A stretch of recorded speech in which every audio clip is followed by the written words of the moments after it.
এই লোকটি ডাস্টবিনে এক জোড়া নষ্ট জুতা ফেলে দেয়।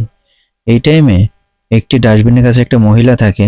যাই হোক, মহিলারা ওই যে ভাঙি টাঙি টুকাই, তারা গরিব মেয়ে, সে জুতাটা পেয়ে খুব খুশি হয়ে আবার পায়ে দেয়। এই লোকটি আবার দেখে ঘুরে আসে, এসে দেখে এটা, সে দেখছে আমার পায়ে জুতাটা খুব সুন্দর হচ্ছে, খুলে এখান থেকে, তাই বলে ঝাড়ি মেরে তাকে জুতাটা খুলে নেয়। খুলে নিয়ে আবার ফেলে দেয় রাগ করে আর জুতাটা নেওয়া দেখে। কিন্তু লোকটির মনের ভিতরে কিন্তু মায়া হয় অনেক।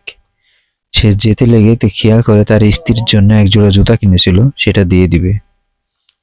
যাক, সে গরিব মানুষ, আমার নষ্ট জুতা নিচ্ছিল, যাক দিয়ে দিয়ে আমি কিনে নিব। এই লোকটি আবার দেখুন আরো কিছু বেশি মায়া হলো, কিছু টাকাও দিয়ে দিই, সে অসহায়। যাক, লোকটির কাজটি যদি ভালো লাগে অবশ্যই ভিডিওটা শেয়ার করবেন। এমন মায়া দেখায় যেন মানুষ গরিবদের সঙ্গে। মানবিক কাজ এভাবেই করা উচিত। কারণ তার যদি থাকতো, সে এইভাবে ডাস্টবিন থেকে জুতা কুড়াইতো না, সে আবার জুতাটা নেয়। নেওয়ার পরে বললেন খোলেন জুতাটা, খোলার পরে এলেন এই জুতাটা নেন। মেয়েটা খুশি হয়ে জুতাটা আবার নিয়ে নেয়। আমি নিব নতুন জুতা? হ্যাঁ, নতুন জুতাটা আপনি নিয়ে নেন, তাকে দিয়ে চলে যায়।